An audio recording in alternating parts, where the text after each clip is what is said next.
when Prem approached us 2 years ago uh, in that office, if you have seen, लग तो रहा था कि बंदा जो है IAS बनेगा ही बनेगा. कई वजह थी. एज की maturity is one factor. Then जितना आप ज़्यादा घूमेंगे दुनिया में, उतनी आपकी समझदारी बढ़ती है, उतना आपका एक्सप्रेशन स्किल बढ़ते हैं, उतना आपका कम्युनिकेशन इम्प्रूव होता है. So I was confident. Problem पता है कहाँ आई?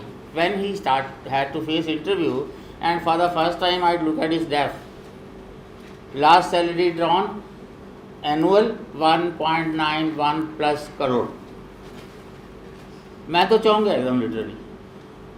मतलब मैं सोचने लगा कि if I were there with that much salary would I leave that job और not. But he did. Of course, grilling was there, and it was justified. He had experience with the kind of people he wanted to serve, and that's why he wanted to leave that lucrative thing. Got into IRS in first attempt, second attempt, 102nd rank, second topper among festies, और जाहिर है कि IAS बनना था. लेकिन बात बड़ी नहीं, IAS तो कोई भी बनता है. बात यह है कि qualities, why should you be IAS. जैसे सचिन का अगर आपने पढ़ा तो he had interaction with the weaker sections and then he was inclined towards. Same was the case with him also. मैंने क्रॉनिकल में एक आर्टिकल भी लिखा था, ग्रुप में डाला भी था शुरू में. आई शोड दैट इस तरह के लोग ही बनने चाहिए. ठीक है. हालांकि इट्स ए बिट लेट आना, सर को छुट्टी नहीं मिल रही थी. अब सारे जो हमारा सर्कल था, सिर्फ only 1 is left. 7th rank जो थे आयुष, कुछ फैमिली में अभी चल रहा है, तो I don't think he will be there sooner, but I wish कि वो भी आ जाएं तो फिर हमारा वो पूरा हो जाए. खैर जैसा भी है, तो दो चीज़ें होती हैं अपने यहाँ. एक तो जब भी कोई आता है तो इंस्टीट्यूट की तरफ से जो है एक धन्यवाद प्रस्ताव हमारा होता है, और उसके लिए I give 1 rupee coin. And this 1 rupee coin is 103-year-old 1 rupee coin. ठीक है. एक तो ये है प्रेम जी के लिए, प्रेम जी. और दूसरा जो है, एक ऐसी चीज़ हमने सोचा दैट वी शुड गिव जो आदमी कभी छोड़ ही ना पाए. So we had Ganesh ji.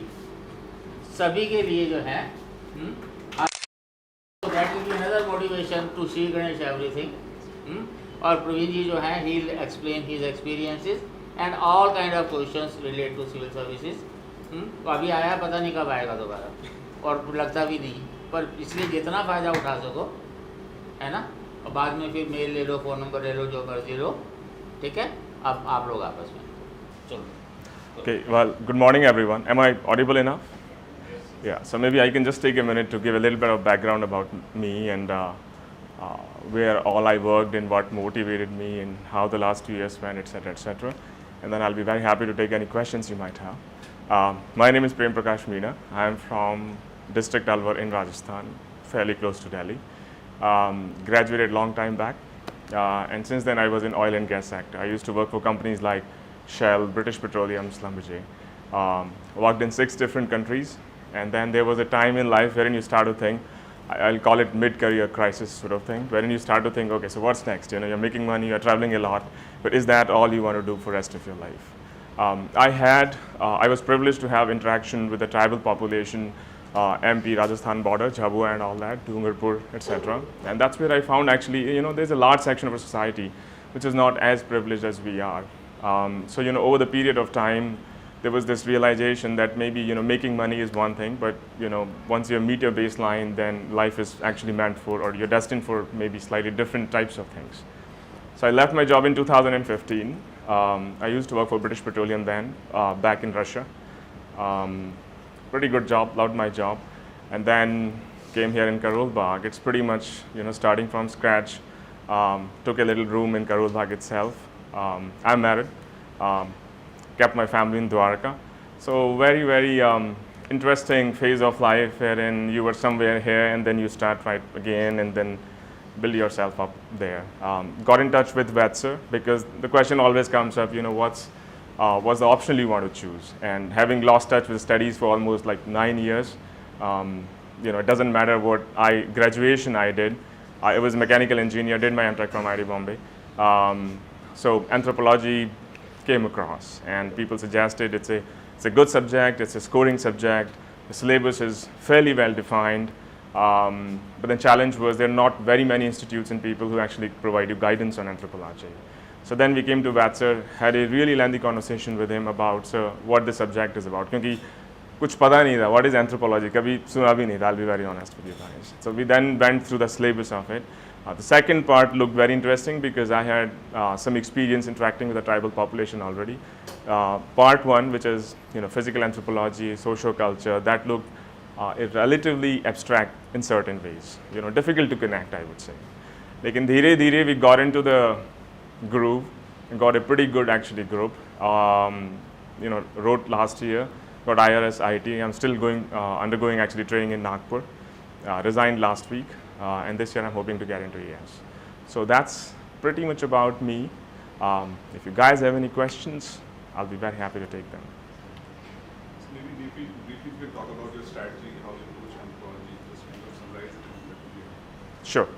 So, well, the way we actually strategize around it, and good thing about anthropology is paper one is fairly well defined. I mean, if you look at questions from physical anthropology, they are relatively standard set. If you look at last 5 years question papers, and if you manage to get a good grip about it, then that's pretty much it when it comes to physical anthropology. Now, I struggled a little bit on it because I do not have biology background. So genetics is what killed me during my first attempt. It took me a lot of effort to get my head around it. एक बार पढ़ो, you forget it, दोबारा पढ़ो, you forget it, basic concepts are not clear. Vatser helped us a lot in that regard. Now you have also the facility of actually a lot of YouTube videos are available. It's always physical representation gets into your head. But rather than actually referring to multiple sources, stick to the sources which Vatser actually suggests, particularly his notes. Because what you will find is Vatser's note, the content of those notes is what you don't find in other books. Particularly there are certain key, I will say USPs, unique selling points in those answers, which you don't find anywhere else. So, writing an answer is one thing, but if you're missing that USP about that particular topic, you'll get very average marks.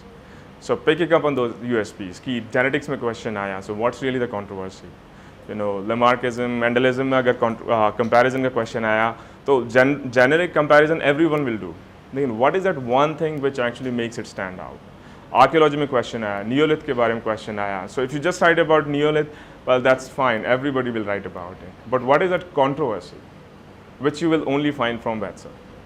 What is that controversy? What the examiner is interested in? कि इसको generic knowledge है, ठीक है, diagram बना दिया, लिख दिया, यहाँ tools मिले, ठीक है, fine enough. But controversy क्या है? Because that gives the examiner an impression that this guy knows generic about it, but he also knows how, first of all, that thing which stands out. Examiner question पूछता है तो he's not so much interested in knowing general thing about it. He's more interested कि इसमें जो एक peculiar controversy है, a peculiarity of it है, वो तुम्हें पता है नहीं पता. So if you can actually summarize those कि Neolith में आया, this is the controversy. जैसे fossils में question आ गया, that gap of 2.5 million years between Australopithecus etc. अगर वो तुम्हें नहीं पता है तो तुम बाकी कितना लिख दो, it'll give you very average marks. If you write that, if you draw the diagram which is in Vatser's note, that will make you stand out. So वो USPs इकट्ठे करो हर question के. Genetics में question आया, fossils का question आया, Neolith का question आया. These are different controversies. Tribal का आया, health का आया, education का आया. So rather than, I mean, of course you will have to read the general stuff, but once you are done reading general stuff, once you got a broad guideline or mind map in your head, then start mapping those controversies. Limited topics हैं, chalk them down. You can actually make a word file, you can make a spreadsheet. That's what I did. कि अच्छा Neolithic ये problem है, बाकी मैं कुछ लिखूँ ना लिखूँ, if I have only 30 seconds right, ये ज़रूर लिखूँगा मैं, क्योंकि अगर मैंने ये लिख दिया तो आई नो कि आधे मार्क्स मुझे मिलेंगे, चाहे वो 4 ही लाइन का हो. बिकॉज द एग्जामिनर नोज कि he did not have the time rather, but he knows की प्रॉब्लम क्या है इस पर्टिकुलर टॉपिक को लेकर. ठीक है, इस तरीके से if you look at for example universalism and all that, तो उसमें भी देयर आर सटल पॉइंट्स, वो सटल पॉइंट्स इकट्ठे करो. Don't go after the generic stuff. जैसे ब्रेन ट्री लोग पढ़ते हैं कहीं, उसमें क्या बहुत ही जेनेरिक है, हर कोई पढ़ लेता है, but it does not have the thing which the examiner is looking for. Sachin actually scored the highest anthropology this year, 339, and one of the big contributions is exactly those USPs which you get to know from sir. वो notes sir का जो format, I don't know sir if sir has change that, वो इतना easy नहीं है उसको याद रखना. So there is some effort there, but once you have made that effort you can figure out a way to remember that and remember those key points, you are good. तो पिछले साल के paper करो as far as paper 1 is concern, because that's very well defined. Social culture anthropology at least for last year 2017 the entire paper was from sir's book. वो yellow book जो है छोटी सी, छोटी बुक है, but that's pretty much about it. There's nothing comes out of it, honestly. और जो sir की बुक के अंदर है वो तुम कितनी भी बाकी बुक्स के भाग लो, 2 तेलुगु एकेडमी के बुक्स, ब्रेन ट्री की बुक्स, और देयर आर मल्टीपल सोर्सेज, वो नहीं मिलेगा. And you will figure that out. एक अटैम्प्ट 2 अटैम्प्ट के बाद लगेगा यार shit, go back to basics. So don't wait your time. 3-4 books हैं, स्टैंडर्ड सेट पढ़ो. 5 बुक्स को एक बार पढ़ने के बजाय एक बुक को 5 बार पढ़ो. और सब ने यही बोला होगा, मुझसे पहले भी, मैं भी, मेरे बाद भी. सो एंथ्रोपोलॉजी का तो बेसिकली वही है. पिछले साल के पेपर देखो, पीनाथ पढ़ो, सर के जो जेनेटिक्स के नोट हैं या बाकी भी जो फिजिकल एंथ्रोपोलॉजी के नोट्स हैं वो पढ़ो, है ना. और कंट्रोवर्सीज ढूंढो उसमें. जेनेटिक स्टफ ठीक है, कंट्रोवर्सीज ढूंढो. प्रॉब्लम क्या था, वो एक पॉइंट क्या है जो मुझे पता होना चाहिए इसके बारे में, है ना. ट्राइबल इश्यूज़ के बारे में, जैसे नेशनल पार्क थ्योरी थी, वेरियल एलिमेंट एक्सेट्रा, वो कंट्रोवर्सी क्या है उसके अंदर, उसके बारे में तो सबको पता है, बट उसके बाद एंथ्रोपोलॉजी का फेस चेंज हो गया. उसके बाद एक्चुअली जो जितने सोशलिस्ट एक्टिविस्ट थे वो एंथ्रोपोलॉजिस्ट के अगेंस्ट हो गए, मिसकॉन्सेप्शन क्रिएट हो गया. सो थ्योरी एक्सप्लेन करके मत रुको. थ्योरी एक्सप्लेन कर दी ठीक है, लेकिन उसका इम्पैक्ट क्या हो, है ना. या फिर कोई और क्वेश्चन है जेनेटिक्स का एक्सेट्रा, उसको try and connect. Even for GS actually try and connect that with today's world. जैसे अगर जेनेटिक्स में आ गया कि चेंजेस क्या आ रहे हैं आज के कंटेक्स्ट में, क्या changes, can you demonstrate 1 or 2 or 3 of those examples कि इससे को आज भी we can observe those changes, है ना. इस तरह के ट्राइबल्स का क्वेश्चन है, हेल्थ के एजुकेशन, हेल्थ के क्वेश्चंस, एजुकेशन के question. If you can pick and connect them with today's examples कि उड़ीसा में जो हुआ, यहाँ पे जो हुआ, या फिर एमपी में कुछ ट्राइबल्स के इशू हो रहा है, मैप आउट दोज एग्जांपल्स. मतलब टेबल भी बना सकते हो. That's what I did. Education से इशू आए, ये 4 एग्जांपल्स हैं, latest examples, real examples. They are not hypothetical fictitious, no. So the examiner knows कि he understands the theory, but he is also aware of the real life issues, है ना. So try and make those tables. Social culture issues ठीक है, theory पढ़ ली, किसी भी किताब से पढ़ लो, बेस्ट सर की बुक से ही पढ़ो, कन्फाइंड है, कंसाइज है और टू द पॉइंट है, but then map out those examples. ये 4 एग्जाम्पल मैं कोट करूँगा ही करूँगा. एग्जाम ने नहीं पूछा कोई प्रॉब्लम नहीं, मैं फिर भी कोट करूँगा. कंट्रोवर्सी पूछी हो ना पूछी हो, सिर्फ पेलियोलिथ के बारे में पूछा है, इट्स फाइन. मैं पेलियोलिथ बताऊँगा हो जाए, लेकिन एक कंट्रोवर्सी जरूर बताऊँगा. Maybe you did not ask, but still tell him कि I know about it, because majority of the people won't mention it. So if you do mention it, it will make you stand out, है ना. GS का भी ऐसा ही है, GS का भी ऐसा ही है. Practice more on essay was something. If I have to redo my last attempt, essay is something will I'll focus a little more क्योंकि essay में the range is huge. इस साल ऐसे में कम नंबर आए होंगे relatively compared to last year, and the range is almost like from 70 marks to 170. So it's a 100 mark block. So ऐसे में क्या होता है जनरली, यार ठीक है हो जाएगा, लास्ट में लिख लेंगे 1 2 3 4. लेकिन अगर तुम रेंज देखोगे ना, the impact it could have on your final outcome, it's humongous. So don't ignore ऐसे point. Ethics was the same last year. This year ethics got hammered big time. 95 is sort of almost within the last top 10%. 110 112 भी है, highest is I think 119 है, but range ज़्यादा नहीं है इस बार ethics में. 10 mark 15 mark, that's pretty much about it. ऐसे में भी range is humongous. So don't take that lightly. अपन बोलते हैं optional makes a difference. It does. 500 mark का है definitely. बट ऐसे 250 मार्क में ही 100 मार्क का डिफरेंस क्रिएट कर देता है ना. So don't go easy on it. ऐसे की start practising, because it takes time to develop that thought process, particularly when time pressure. 1200 words यहाँ लिखने हैं, 1200 यहाँ लिखने हैं, एक से दूसरे में स्विच करना है, तो वो थॉट प्रोसेस डेवलप होने में टाइम लगता है. कैसे मैं स्टार्ट करूँगा, फिर कैसे मैं उसको बॉडी लिखूँगा, कैसे एग्जाम्पल्स डालूँगा, कैसे मैं उसको एंड करूँगा. So it takes time. So start from beginning. कई लोग सोचते हैं कि कोचिंग ज्वाइन कर लूँगा 1 हफ्ते 2 हफ्ते, ऐसे तो हो ही जाएगा, फिक्स तो हो ही जाएगा, लेकिन वो थॉट प्रोसेस डेवलप नहीं हो पाता है. वो 1 या 2 वीक में क्लास जाते हो, घर आ जाते हो, तो टू मैनी थिंग्स यार. कोई CSAT पढ़ रहा है, कोई ऑप्शनल पढ़ रहा है, कोई दूसरा GS पढ़ रहा है, तो वो क्लास का क्लास में रह जाता है. सो शुरू से शुरू करो and do it on a continuous basis, ताकि वो अपने आप थॉट प्रोसेस बन जाए. जैसे क्वेश्चन आए, I am assuming that there are not that many repeaters here. That's an assumption I'm making. But क्या होता है कि जब क्वेश्चन आता है 6 मिनट में तुम्हारे पास होते हैं, you have to think, right, 2 page लिखने होते हैं, you don't have time to think really. उस वक्त जो क्वेश्चन समझ में आया, कई बार क्वेश्चन ही गलत समझ में आता है, मैंने come out of the class you find out यार पूछा कुछ था, लिख के कुछ और आ गया, बिकॉज टाइम ही नहीं होता है वहाँ पे। और एक दिन में 2 पेपर है, हाथ ऐसा दर्द कर रहा था, literally bleeding, you know, that's the condition. अगर तुम 1 मिनट भी तुमने थोड़ा हाथ वाथ हिला लिया, you out of the race anyways, ठीक है। So if you don't have that kind of thought process कि spontaneously you start responding to things, then finishing the question paper is a problem. Even if you do manage to finish the question paper, the quality of answers is not there. तो उसको rather than actually putting in blocks कि last के 1 week ऐसे कर लूँगा, last के 1 week में ethics कर लूँगा, और ऑप्शनल के लिए तो मैं भी पढ़ लेता हूँ 2 महीने, मतलब this is how I did. I am not saying कि you know I am rank 1, I am not saying this is the only way of doing things, but this certainly one of the ways you could think about, है ना। तो rather than कि मैं 2 महीने पढ़ के फिर छोड़ दूँगा, एंथ्रोपोलॉजी आई फाउंड अगर मैंने एंथ्रोपोलॉजी को 2 वीक भी छोड़ दिया, paper 1 particularly, it's gone. Okay, so I made it a practice until my first paper of GS, I'll read anthropology first thing in the morning 3-4 घंटे and paper 1, तभी मुझे पता था वो याद रहेगा और मैं भूल जाऊँगा। yes. so उस स्ट्रैटेजी ऐसे देखो यार, paper 1 I struggled a little bit क्योंकि वो abstract है, जैसे fossils है, archaeology है, you know, unless you have a background it's not something which comes naturally to you, so then you have to force yourself, वो नाम, site, dates, उनकी controversies, कब हुआ, किसने बोला, यू नो, वो सब याद रखने के लिए बेस्ट है कि हर रोज़ keep going through it almost every day, make it a ritual, that's what I did. I mean सुबह सुबह उठना, 3-4 घंटे बस एंथ्रोपोलॉजी पढ़ना, चाहे वो मैंने अभी 4 दिन पहले पढ़ा हो, डज नॉट मैटर, फिर से पढ़ो। पेपर 2 याद रह जाता है because more of a social science thing, you know, tribal है, सोशल इशूज़ हैं, वो याद रह जाता है, it gets in to your brain and you can connect that with GS as well, so that makes your life easy. Paper 1 it's an abstract one, at least for me, unless you got biology background, तो बार बार पढ़ो, controversies को map करो। When you have some free time, just think about कि चलो 1 घंटा बैठ गया मैं, ठीक है यार, आज आर्कियोलॉजी का मैं, you know, let me revise it in my mind. अगर पहले लेते क्या आएगा तो क्या कॉन्ट्रोवर्सी थी, अच्छा ये कॉन्ट्रोवर्सी थी, कौन कौन सी साइट थी, ये साइट्स थी, किस किस ने बेसिकली वो थ्योरीज दी थी, ये दी थी, हड़प्पा का आ गया मान लो, यू नो, सो कौन सी वो 4 थ्योरीज थी कि Harappa, why Harappa actually you know eventually collapsed, किस किस ने बोला था, कौन सी ईयर्स में बोला था, कौन सी साइट्स थी, क्या कॉन्ट्रोवर्सी थी, मेरी क्या पोजीशन होगी, द क्वेश्चन कम्स है।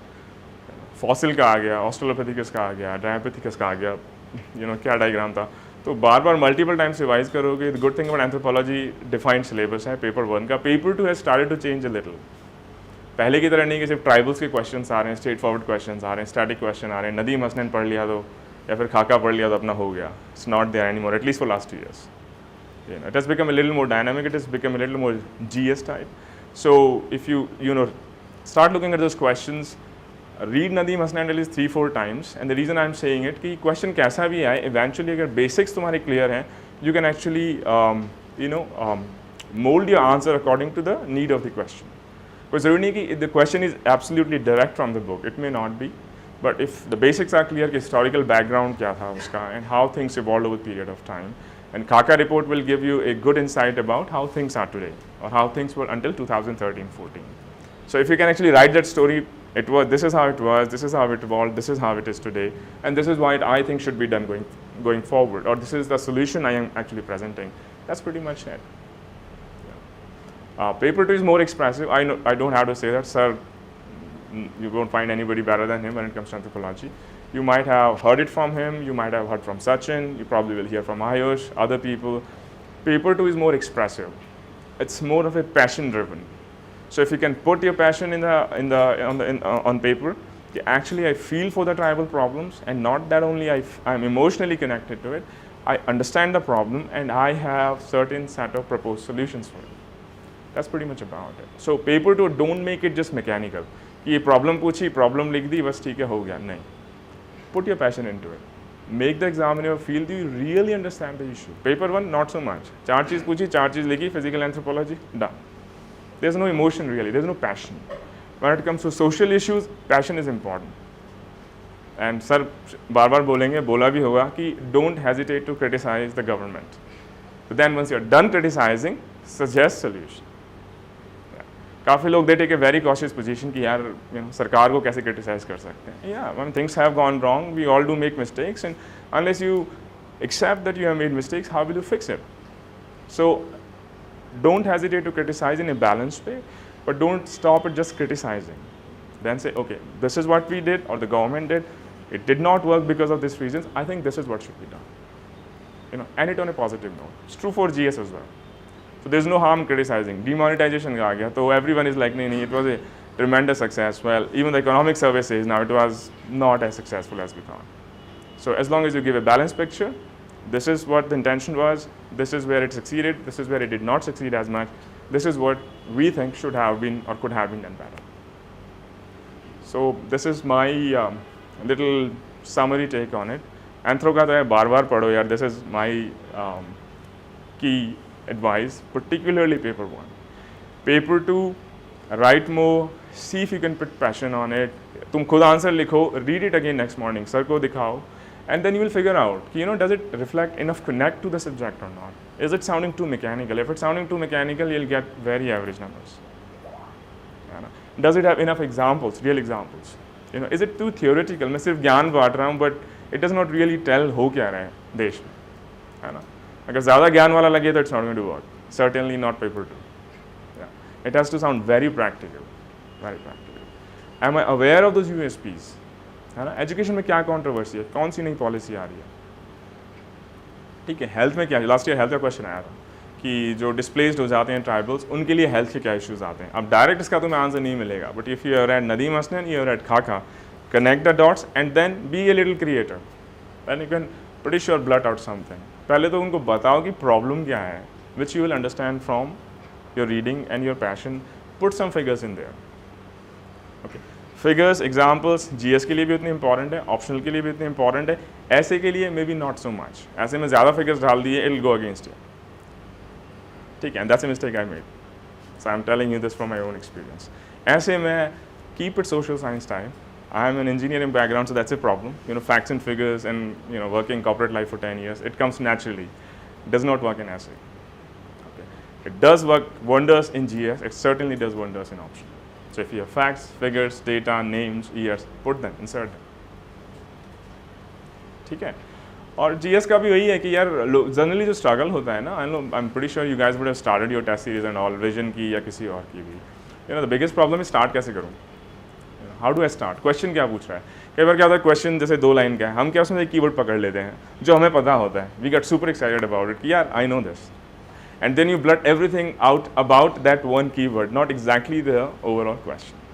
सो reading the question is where I think you need to pay lot of attention. That was a learning from attempt 1 कि क्वेश्चन एक्चुअली ओवरऑल जब घर आके इस क्वेश्चन को पढ़ो, यू फील कि यार क्वेश्चन ने तो ओवरऑल कुछ और पूछा था, मैं ये 1-2 कीवर्ड्स ने मुझे अट्रैक्ट किया, मैं उन्हीं पे अटक गया और मैंने उन्हीं के बारे में फिर 2 पेज छाप दिए. तो मेंस के बाद तुम देखोगे जब दोगे, वो यार मज़ा आ गया, सब लिख दिया. पेपर सबका अच्छा जाता है, मार्क्स भी कुछ के आते हैं, कुछ के नहीं आते हैं. सो पूरा क्वेश्चन अच्छे से पढ़ो, उसका क्रक्स सोचो कि अगर एग्जामिनर ने क्वेश्चन पूछा है तो सिर्फ तुमसे फैक्चुअल इन्फॉर्मेशन जानने के लिए तो नहीं पूछा होगा, you know, there is some real big picture behind it. What exactly is that? So reading the question, understanding exactly what the question is asking is actually a huge part of the solution. So पहले question पढ़ो, be careful, don't fall into the trap कि I read 1 or 2 familiar keywords and then बस उसके बाद पढ़ा, और क्योंकि उसके बाद once you start writing ऊपर उठने का तो टाइम ही नहीं होता है, you don't have time, 5.5 minutes, maybe 6, है ना, 20 क्वेश्चन करने होते हैं, पेपर ही कंप्लीट नहीं होता, ठीक है? तो मैं ट्रेन स्टार्ट करने से पहले ही क्लियर कर लूँ कि मुझे किस डायरेक्शन में जाना है. एक बार तुम चल पड़े, बीच में तुम्हें लगने भी लग जाता है शिट या गड़बड़ हो गई, but then there is no take back, that's it, फिर नेक्स्ट अटेम्प्ट, है ना, which nobody wants to do, it's a tedious process, ठीक है? So that's pretty much it. Make notes, newspapers पढ़ो, एक न्यूज़पेपर इनफ होता है. There is always this debate, Hindu पढ़ूँ, एक्सप्रेस पढ़ूँ, लाइव मिनट पढ़ूँ, कोई सा भी पढ़ लो यार, जो पढ़ो ढंग से पढ़ लो, दैट्स इट. मैं इंडियन एक्सप्रेस पढ़ता था, हिंदू पढ़ के रैंक 1 लाई, टीना डा भी रैंक 1 पढ़ती थी, मतलब हिंदू पढ़ती थी. कोई सा भी पढ़ लो, मेक नोट्स और फिगर आउट ए वे. क्योंकि क्या होता है कि आज तुमने पढ़ा, ठीक है, अच्छा लगा, 2-3 की पॉइंट्स दिमाग में बैठ गए, बस थिंक अबाउट इट, जब साल भर बाद तुम मेंस लिख रहे होगे तब पूरे साल की इन्फॉर्मेशन को कैसे कोलेट करोगे तुम, you need a way. Vision की शीट्स पढ़ लोगे, which everybody does, but Vision की sheets is very mechanical, fact based होती है, ठीक है, उसमें पैशन नहीं होता. सो फैक्ट बेस्ड में क्या, डेटा लिख दोगे तुम, ऑर्गेनाइजेशन लिख दोगे, वो तो हर कोई लिखेगा, एवरीबडी रीड्स विजन, है ना, उसके बाद क्या. तो पैशन बहुत ज़रूरी है क्वेश्चंस में, but the passion has to be balanced out against emotional intelligence. ऐसा नहीं कि तुम you know start crying out. That's not expected of a bureaucrat. So it's like I empathize, I connect with the problem. This is the statistics about it, and these are the potential solutions for it. So balance करो. तो वो भी you no अलग अलग लोग, जैसे मैं तो वन नोट में बनाता था अपने जितने भी एडिटोरियल्स होते थे उनका सबका PDF रोज़ डाउनलोड करना, पढ़ना, हाईलाइट करना और वन नोट में इंसर्ट करना topic wise.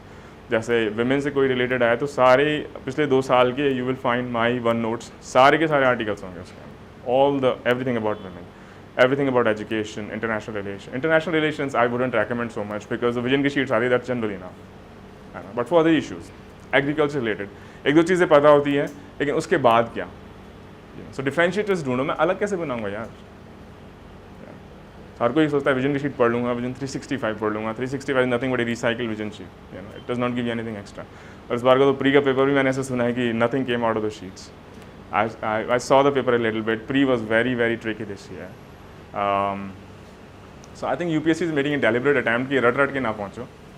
So then you have to develop your own mindset. So I'm not going to give you a lot more gyan, but figure out a way to collate your notes. Think about it. If I have to, because I'll be writing mains. Some of you might be writing this year, or all of you might be writing this year, or some maybe next year, some this year. एक साल बाद will I be able to collate, and summarize all this information? You know, shall I make notes in the notebook form? लोग करते हैं. They take the article, put a key points every day in the notebook and then summarize it at the end. कुछ soft copy में करते हैं, कुछ सोचते हैं कि यार देखा जाएगा अभी तो पढ़ लेता हूँ, मज़ा आ गया, बाद में विजन की शीट्स तो है ही. So last approach I wouldn't recommend. That's my view. ठीक है. So यार anthropology के लिए I don't really know if we have to make notes.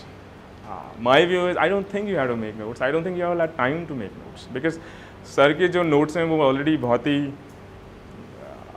that's the crux of it. हाँ.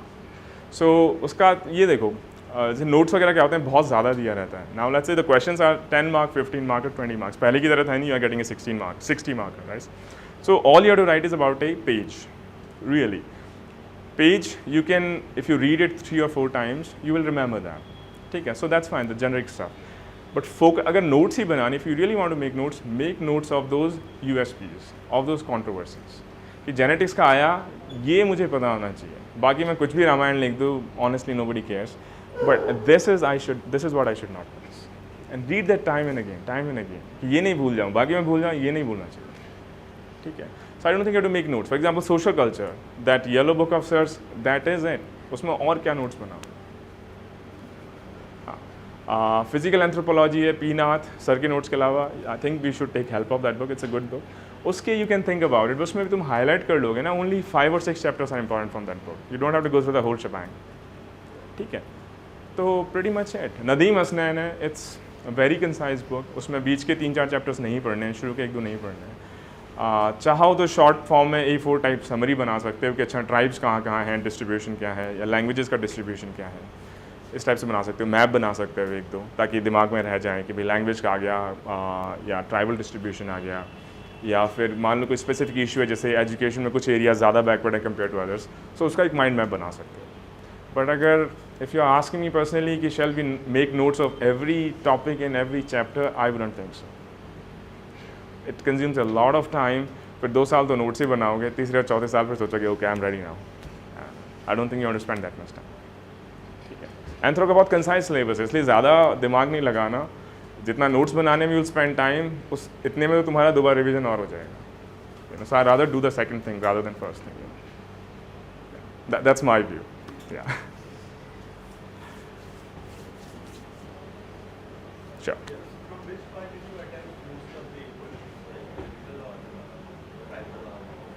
Yeah. So on first attempt, because I struggled with physical part, because I did not have genetics or biology background, I did not score much in paper 1. Paper 1 I scored I think only 120 or so. Paper 2 I scored 160. ठीक है. And that's what I fixed in paper 2. And then I realized really big time कि physical anthropology, the questions are so set, they are so repetitive, and if you can figure out the question paper of last 5 years, that's pretty much about it. So if you really ask me, I'll focus on physical anthropology.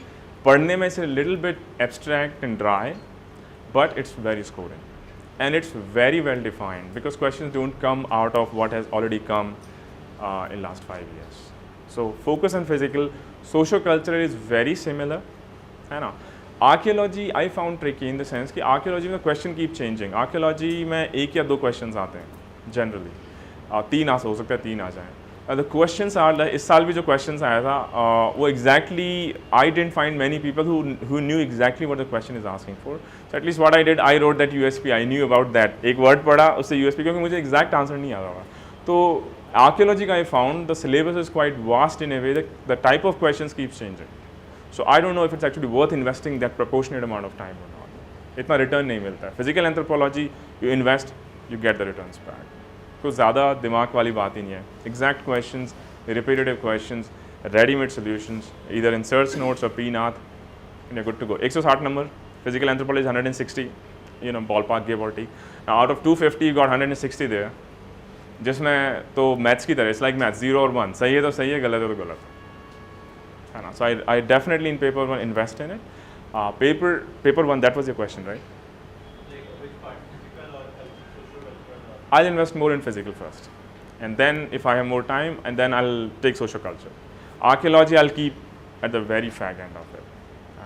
Fossils का भी ऐसे ही है. हालांकि fossils से question आते हैं. Fossil question get distributed both in paper 1 and paper 2. So fossils you cannot ignore to that extent. Archaeology you probably can afford. Short notes में आते हैं, छोड़ दिया यार एक ठीक है. वैसे paper 1 से पूरा होता है. 500 का कौन करता है? So while writing answers, you already used to make picture in your mind like what we need to write because we hardly have time. Yes, you got to that. Did you start to write answers for the search question papers? So that is the best shot you have. तो you got to know कि as I said कि जैसे questions लिख रहे हो तुम social culture में लिख रहे हो, मान लो इस बार आया था blood feud and all that का, या फिर तुम लिख रहे हो कि exchange कितने टाइप के होते हैं primitive societies के अंदर. So you already got to know कि 4 टाइप के होते हैं. अगर कुछ भी आया मैं खुला का डायग्राम बनाऊंगी, कुछ भी आया does not matter, exchange आ गया, primitive societies आ गया, screw it, I'm going to draw that diagram. So वो 2-3 चीज़ें पता होनी चाहिए. अगर exchange का आया या फिर law and order in primitive societies. Last year I think there was a question कि how the law and order is basically done or administered in primitive societies. So what are you going to write? Examples दो. जैसे इस बार आया था क्या question था, even I forgot about it. हाँ, band societies के example आए थे. Band societies क्या होती है and all that. So you should know. Band societies आया, ये 4 हैं. ऑस्ट्रेलिया में ये हैं, उनके अंदर ये practices हैं. ठीक है, इन्यूट्स हैं, उनके अंदर ये practices हैं. So वो थोड़ा mind map होना चाहिए. We have to mug it up. You have to mug it up. Paper 1 is all about mugging, and that's why it's defined. उसके बाहर आता नहीं है. So वो table बना लो, mind map बना लो कि चलो एक first chapter हो गया, जैसे marriage का एक there is a chapter on marriage. अच्छा marriage हो गया, ठीक है. इन ये particular type की marriage कौन-कौन से tribes में होती है? इन 4 tribes में होती है. ठीक है, अगर marriage का question है, I'm going to quote these for examples. ठीक है, marriage में controversy क्या है? Is marriage universal or not? अगर वो कई बार पहले भी आ चुका है, फिर आ सकता है, उसका मेरे पास क्या काउंटर आर्गुमेंट रहेगा, उसके एग्जांपल्स क्या रहेंगे. ठीक है, किसी तरह का if you can come up with a diagram which is not in the books, very good. खुद ही बना लो, बीच में लिख दो इस टाइप की मैरिज, ये 4 ट्राइब्स, बस खत्म. टेक्स्ट लिखोगे उसमें तुम्हें लगेगा मे बी 30 सेकंड्स, इसमें तुम्हें 10 सेकंड लगेंगे, समझ जाएगा एग्जाम में क्या बोलना चाह रहे. ठीक है, एक्सचेंज आया, एक्सचेंज टाइप टिंग टिंग टिंग इधर बना दिया, कुछ भी like mutual exchange, general reciprocatory and all that, और वहीं पे एक एरो मार के एक ट्राइब का नाम लिख दिया, है ना. So that comes. एग्जामिनर कोई पढ़ने का किसको शौक होता है, nobody likes to read, just want to visualize. हाँ ठीक है, उसको पता, he knows it, and even more clever, he figured out a way to transmit that information much quicker in a much smarter way to me. So उसने मेहनत नहीं की, मुझे भी नहीं करनी पड़ रही है, ओके गिव हिम मार्क्स, है ना. सो इस तरीके से खुद सोचो, खुद सोच सकते हो. अच्छा मैरिज में क्या चीज़ें हैं, 5 चीज़ें, कितने क्वेश्चन आते हैं, ये 4 क्वेश्चन आते हैं, इन 4 क्वेश्चन का मुझे एक्जैक्टली पता होना चाहिए. अगर डायग्राम है, मैरिज में कोई डायग्राम नहीं है as far as I can remember, बना लो 1-2, कितने टाइप्स की मैरिज है, एक गोला बनाओ, 4 लाइन खींच दो, उसमें एक और गोला बनाओ, ट्राइब्स के नाम लिख लो, मैरिज इज डन.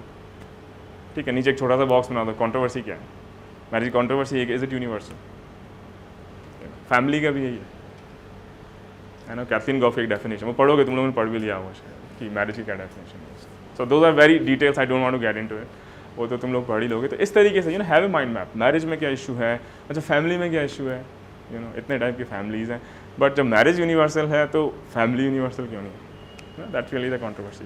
तो am I aware of that controversy? अगर कंट्रोवर्सी पे फोकस करोगे तो उसके आसपास जो कनेक्टिंग डॉट्स हैं you can figure out very easily. अच्छा, ये इसलिए यूनिवर्सल नहीं है फैमिली बिकॉज कैथलीन गॉफ ने सारे काउंटर आर्ग्यूमेंट दिए हैं उसके, है ना, कि सोशल फंक्शंस कोई और भी कर सकता है, इकोनॉमिक फंक्शंस जैसे इसराइल के अंदर यू नो स्टेट ने ले लिए हैं, एट्सेट्रा एट्सेट्रा. तो अगर वो एक माइंड में बन गया, central theme controversy, Kathleen Gough ने ये काउंटर आर्ग्यूमेंट्स दिए और ये ट्राइबल एग्जाम्पल्स हैं, पूरा चैप्टर खत्म, जस्ट एन A4, है ना. फिर कुछ भी आ जाए उनके आसपास ही आएगा. और अगर ऐसा जो आ जाए जो तुम्हें लगे कि यार मुझे बिल्कुल नहीं आता, कोई प्रॉब्लम नहीं, जो तुम्हें आता है वो लिख के, ठीक है. Made a map and write a few tribes and make some examples, because if you don't know, most likely 99% people would not know about it. So don't leave it blank, write something. And write which is controversial about it. Don't write generic stuff. Write controversial and write which is USP about it, just stands out. I don't know if I answered your question. Is that what you're After our coaching gets over, probably in next 1.5 months, what should be our revision strategy for anthropology? Shall we write questions daily, or where to correct questions, or shall we join any test? देखो, my view would be, you wrote this year's pre, right? No, I'm fresh. You're fresh. You didn't write this year's pre. Okay, so you'll be writing mains next year. So you got plenty of time then. Best is to actually continue to write Sir's test series answers, and then be in touch with him and make him evaluate those answers. Because the things he is going to tell during those evaluations is actually you won't find in any of the books, majority of times. So the moment you actually get that information, write that information. कि यार इस question का this is what the unique thing about this question is, which actually I did not read or I was not aware, or maybe I was aware, but actually now I exactly know कि यही है, this is what it is. ठीक है, so continue to write those answers. Sir, I think gives 5 or 6 papers, at least in our times it was 6 question papers. So that will cover all, you know, the entire gambit of it. In parallel, also I would suggest, take last 5 years question papers. And when you're writing, let's say you're writing, so you are answering Sir's, let's say, physical anthropology question paper, also take 5 years question paper, say, okay, which are those questions which are not covered by Sir's question paper? And there will be, let's say, 20% questions which might not necessarily be fully covered. Write answers for them as well. Then you are absolutely, absolutely covered. Okay. For those 20% which are not covered under Sir's test series, come to Sir and say, sir, these are the answers I wrote. You know, is there anything else I should add, or am I missing something? Okay. Because first paper one, nothing will come out of last 5 years. And if it does come out, the sky is going to fall. Not for you, for everybody. So don't worry about it. Okay. So that's how you are going to fully cover it. Write Sir's test series. Do not run to anybody else, because people do that. ये भी कर लेता हूँ, वो भी कर लेता हूँ, LTO भी कर रहा है, अब Shankar also I think started the test series. Don't run after any of those. Pick up a single source, any which you think is more comfortable to you. You know, Sir के notes, Braintree के notes, L2A के notes, Sapiens के, whichever. Just pick one and run with it. You know, do it 10 times rather than 3 different things 3 times. No, because you don't have time in the examination hall to think. It should just come. It should just come. Page छप जाने चाहिए दिमाग में कि अच्छा genetics का ये site में था, वो हो जाता है ना when you read 3 or 4 times, you exactly know कि कहाँ पे क्या लिखा हुआ है, कैसा डायग्राम था. Do it that way. But keep writing answers, because what we also do, let me prepare for GS, because the mains is too far down the line, so let me get my GS, and then you'll find कि March में you are like, okay, so the pre is already here, so let me prepare for pre, and then you are like, shit, you'll be pretty much exactly in the same position you are here today. So the time flies very quickly. So make it a regular habit. Write a question or 2 or 3 every day or every other day. Show it to Sir, have a discussion, sit down with him, have a discussion with him and see, sir, इसमें से key points तो मैंने कोई miss नहीं कर दिया. Generic points fine, वो तो तुम रट लोगे. You'll figure out in the books or somewhere. Sir वो जो इसमें जो problem है, जो कीड़ा है इस question का, वो तो मुझसे छूट नहीं गया. As long as that is covered, you're good. ठीक है?